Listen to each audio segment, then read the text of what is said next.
జై తెలంగాణ. రెండే అయింది, ఏం కాదు. ఆకలిస్తుంది అప్పుడే.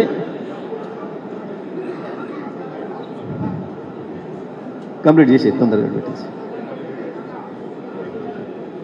భువనగిరి నియోజకవర్గ బీఆర్ఎస్ పార్టీ విస్తృత స్థాయి సమావేశంలో ఈ సమావేశానికి అధ్యక్షత వహిస్తున్న పెద్దలు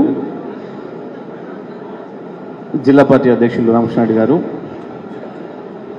పెద్దలు తెలంగాణ రాష్ట్ర మాజీ మంత్రివర్యులు పార్టీ ఆవిర్భావ సభ్యులు ఉద్యమ సహచరులు హరీష్ రావు గారు, సోదరులు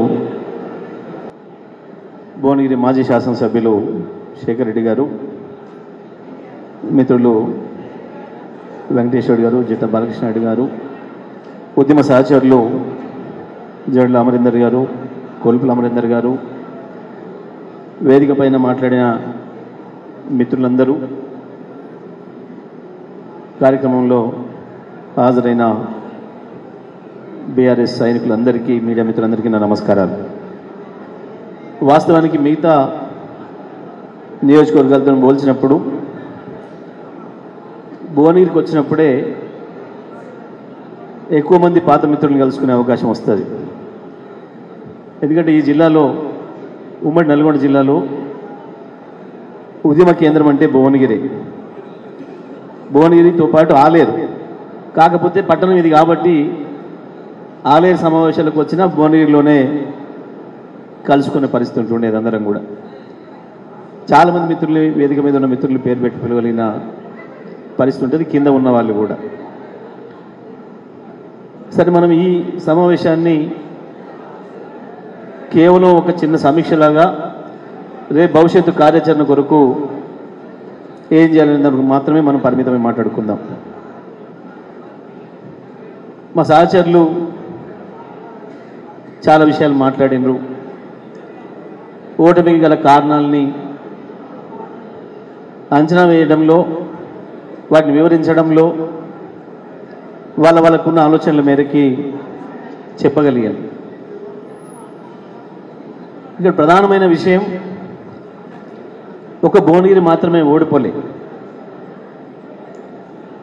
కొంతమంది మంత్రులు ఓడిపోయారు, మన వాళ్ళు ఓడిపోకూడదు, ఏ పరిస్థితుల్లో గెలుస్తారు అనుకున్న మిత్రులు కూడా చాలామంది ఓడిపోయారు.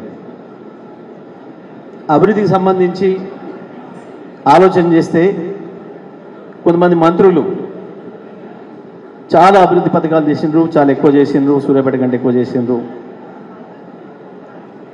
దురదృష్టవశాత్తు ఓడిపోయింది. ఓడిపోయినప్పుడు, అపజయం వచ్చినప్పుడే జాగ్రత్తగా ఆలోచన చేసుకోవాలి. ఆవేశాలు పడటమో, అనుమానాలు పడటమో, పక్క వాళ్ళని అనుమానించుకోవడమో, అవమానించుకోవడమో చేయకూడదు. అదృష్టవశాత్తు శేఖర్ కూడా లక్షణం ఉంది. నిజమే, ఓపిక పోవడం తప్పు అని చాలామంది అంటుంటారు అప్పుడప్పుడు ఆవేశంగా. నన్ను కూడా అంటుంటారు, సూర్యాపేటలో ప్రతి ఒక్కరు నన్ను విమర్శించేది ఇదే, మన కార్యకర్తలు. మీరు ఓపిక పోతారు, తప్పు చేసిన వాళ్ళని కూడా వదిలిపెడతారు, మీరు ఎందుకు క్షమించే గుణం ఎక్కువ ఎందుకు అని చెప్పి. తప్పకుండా ఎప్పుడైనా క్షమాగుణమే గెలుస్తుంది, అందులో సందేహం లేదు. మంచితనమే గెలుస్తుంది, ఓపికనే గెలుస్తుంది, అందులో సందేహం లేదు. అధికారం ఉంది అని చెప్పి విర్రవీగితే చరిత్రలో కనపడకుండా పోతారు. అధికారం చూసుకొని అహంకారం పెంచుకుంటే చరిత్రలో కనపడకుండా పోతారు, కనుమరుగవుతారు. ఇవాళ చూస్తున్నాం మనం, వాళ్ళే ఏందో రాజులమని ఫీల్ అవుతున్నారు. వాళ్ళలాగా ప్రవర్తించాలని మీరు కోరుకుంటున్నారా? మమ్మల్ని, శేఖర్ రెడ్డిని కావచ్చు, నన్ను కావచ్చు, హరీష్ అన్న కావచ్చు, ఇంకోరిని కావచ్చు, కాదు కదా. సందీప్ అద్భుతమైన సమాధానం చెప్పండి, అద్భుతంగా మాట్లాడండి.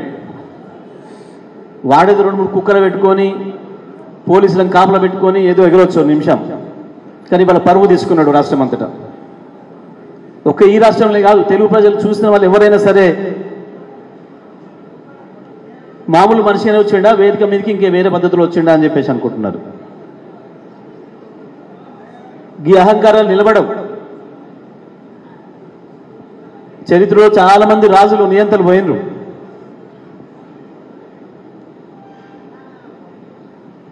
దానికి ఏందో ఆగమాగమైపోయి ఏం చేసావు నీ ముఖానికి నల్లగొండలో 20 ఏళ్ళు ఉన్నావు ఎమ్మెల్యేగా. మేం కదా తెచ్చింది మెడికల్ కాలేజు, మాకు భూపాలు వచ్చినాక కదా వచ్చింది మెడికల్ కాలేజ్. నిజాం కాలం నాడు వేసిన రోడ్లే మొన్న భూపాల్ ఎమ్మెల్యే అయిన తర్వాత కేసీఆర్ గారు వేయించిన రోడ్లే. మధ్యలో మీరు ఎవ్వడు చేయలే. అభివృద్ధి చూసిండ్రు ప్రజలు. భువనగిరి పరిస్థితి కూడా ఇక్కడ ఉన్న వాళ్ళందరం చూసినాడు ఏముండేనో. గత 4-5 ఏళ్లలో ఎంత మార్పు వచ్చిందో మనం చూసినాం. ఓటమి అనేది సహజమైన విషయం రాజకీయాలలో, మన ప్రజాస్వామ్యం. ఒక్కోసారి అపోహపడవచ్చు, ప్రజలలో కూడా ఒకసారి అపోహపడవచ్చు. గెలిచిన దానికి మనం ఎంత బాధ్యులమని అనుకుంటామో ఓడిన దానికి కూడా మనమే బాధ్యత తీసుకోవాలి. గెలుపు నాది, బాధ్యత ఓడిపి నీది అనే మాట కరెక్ట్ కాదు ఎప్పుడు కూడా రాజకీయాల్లో. గెలవడానికి కారణం మనమే అయినప్పుడు ఓటమికి కూడా కారణం మనమే. ప్రజల్ని సరిగ్గా అర్థం చేసుకోవడంలో, ప్రజల్ని మనం వెనుక తిప్పుకోవడంలో ఎక్కడో లోపం జరిగిందని భావించాలి. మన వెంట ఉన్న వాళ్ళని అనుమానించుకునక్కర్లేదు. పైగా పార్టీలోనే ఉండి మోసం చేయాల్సి అక్కడ ఎవరికి కూడా ఉండదు. కార్యకర్తలకు ఇష్టం లేకపోతే వెళ్ళిపోతారు, పోయిన ఇష్టం లేని వాళ్ళు వెళ్ళిపోయింది. అట్లా అనుకొని మనం అవమానించుకునే పద్ధతిలో ఉండకూడదు ఎప్పుడు కూడా కార్యకర్తలు. ఇదే కార్యకర్తలం కదా 20,000, 30,000, 40,000 మెజార్టీలు ఇచ్చింది. ఇవాళ మనం ప్రజల్ని ఇక్కడ మంచి విషయాలు కూడా మాట్లాడిన మిత్రులు కొంతమంది, కొన్ని పథకాలు ఏదైతున్నాయో అవి కూడా మనకు నష్టం కలిగించినాయి అనే మాట. అయితే ఇది నష్టం కలిగిస్తుంది అనే విషయాన్ని మీరు కూడా గమనించలేకపోయారు. గ్రామస్థాయిలోనే గ్రహించి ఒకసారి ఇవ్వకపోతేనే మంచిది, ఇప్పుడు ఇది ఇస్తే నష్టమయ్యేటట్టుందని ఆపుకోవాల్సిందేమో. కానీ మనం కూడా వాళ్ళు అనుకోలే. అట్లా ప్రజలు అర్థం చేసుకుంటారు. ఇవాళ వాళ్ళకు వచ్చింది, రేపు పొద్దున నాకు కూడా వస్తుంది అనే భావన ప్రజల్లో ఉంటుంది అని అనుకున్నాం అందరం. ఎందుకంటే ఏ ప్రభుత్వం అయినా ఇప్పటివరకు దేశంలో, ప్రపంచంలో ఒక పథకం ఇస్తే అందరికీ ఒకే రోజు ఇవ్వడం సాధ్యం కాలే. అంచెలంచెలుగానే ఇచ్చుకుంటూ వచ్చిర్రు. వ్యక్తిగతంగా ఇచ్చే పథకాలు ఏవైనా సరే మనం చూసినాం. గతంలో దళిత ఎంపవర్మెంట్ కొరకు ప్రభుత్వం ఇచ్చిన సాయం 50,000 రూపాయలు ఇస్తే 6 నెలలు, సంవత్సరం తిరిగి తెచ్చుకోరు ఒకరొకరు. మరి అట్లనే ఆ ఊళ్ళో ఉన్న మిగతా వాళ్ళందరూ వేగనెస్ట్రీ వేయలే. ఇవాళ ఆయనకు వచ్చింది, రేపు మనకు వస్తుండొచ్చులే, ఆయన అదృష్టం ఉంది, ముందు వచ్చింది, తర్వాత మనకు వస్తుండొచ్చులే అనే భావన ఉండే. కానీ ఇవాళ ఆ సోదరి అంజం అద్భుతంగా చెప్పింది. ఇవాళ మనం ఏం చేయాలి, బీఆర్ఎస్ పార్టీ కార్యకర్తలుగా మన కర్తవ్యం ఏంది అనే విషయంలో చాలా స్పష్టమైన డైరెక్షన్ ఇచ్చిందాము మనకి. మనం ఇన్ని చేసినా ఎక్కడనో చేయలేదు అనే దాన్ని కానీ, రేపు వస్తుందనే దాన్ని కానీ మరిపించి ప్రజల్ని మోసం చేయగలిగింది కాంగ్రెస్ పార్టీ కార్యకర్తల గ్రామాలలో. ఇవాళ దాన్నే మనం తిప్పికొట్టాల్సిన బాధ్యత మన పైన ఉంది అనేది చిన్న లాజికం చెప్పింది. ఇచ్చిన ఏ మాట నెరవేర్చే పరిస్థితిలో లేరు. వాస్తవానికి మనకి ఏం చెప్పిరా నాడు, మొన్న సందీప్ అడిగినట్టుగా, హరీష్ రావు గారు అడిగినట్టు, కేటీఆర్ గారు అడిగినట్టు, మీరు 9వ తారీఖు నాడు చేస్తున్నారని మీరే చెప్పినరు, ఇంకా రాలేదు అని ప్రజలు అడుగుతున్నారు, రైతులు అడుగుతున్నారు అనే మాట మేము అడగలే. పార్టీగా మేము విమర్శ చేయలే ఎవరం కూడా. కేటీఆర్ గారు కానీ, హరీష్ రావు గారు కానీ, నేను కానీ మేము ఎవరం విమర్శ చేయలేదు. కేసీఆర్ గారు మాకు మాట చెప్పారు తెల్లవారా పిలిచి. సరే, జరిగింది జరిగిపోయింది. ప్రజలు మనకి ఇవాళ ప్రతిపక్షంగా బాధ్యత ఇచ్చిండ్రు.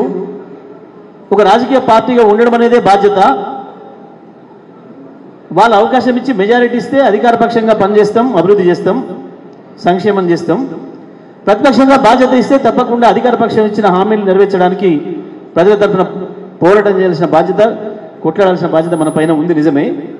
కానీ కొత్త ప్రభుత్వం కదా, వాళ్ళని కుదురుకోనివ్వండి, ఒక 6 నెలలు చూద్దాం.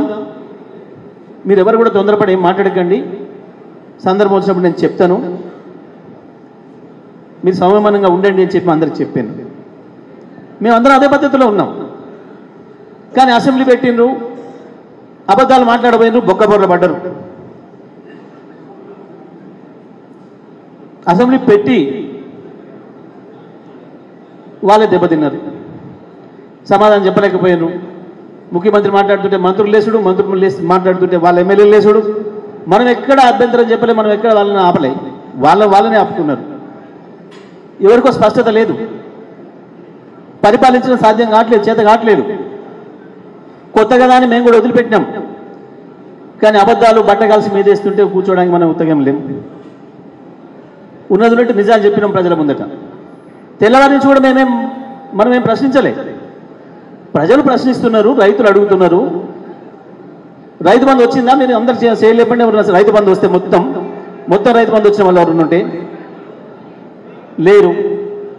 ఇదే మాట అనుకుంటున్నారు. రైతు ఏదన్నా సెల్లో ఏదన్నా సప్పుడు వస్తే అరే రైతు బంధే కావచ్చు చూసుకుంటున్నాడు. రైతు బంధు కాదు, ఏదో వ్యాపార ప్రకటన వస్తుంది, అరే రైతు బంధు కాదురా అని. రైతు బంధు రాలేదు, ఇంకా ఎప్పుడు వస్తుంది అన్నారు. రైతు బంధు రాలేదు అని అంటే అడిగితే అన్ను అని చెప్తాం కొట్టండి. ఇదేం పద్ధతి? ఎంతమంది చెప్తాం కొడతారు? 53 లక్షల మంది రైతులు ఉన్నారు, అందరిని చెప్తాం కొడతాడా? దీనికి ఇచ్చారా కాంగ్రెస్కి అధికారం? నోటికి వస్తే బూతులు. నేను 10 ఏళ్ళ అధికారంలో ఉన్న ఒక్కరోజు ఒక అక్షరం కూడా తప్పు మాట్లాడలేదు. ఉద్యమకారుడిగా కూడా నేను ఎన్నడూ ఆవేశంగా ఈ జిల్లాలో ఉన్న పెద్ద మనుషులు ఒక మాట అనలేదు. కానీ వాళ్ళు తప్పని పరిస్థితులలో మీకు చెప్పుతో కొట్టినట్టు సమాధానం ఇవ్వడానికి నేను కూడా మాట్లాడాల్సి వస్తుంది అనే మాట నేను స్పష్టంగా చెప్పినా. వెంకటరెడ్డి కావచ్చు, ఇంకొక ఆయన కావచ్చు అని అనిపించుకోవద్దు, జాగ్రత్తగా ఉండండి.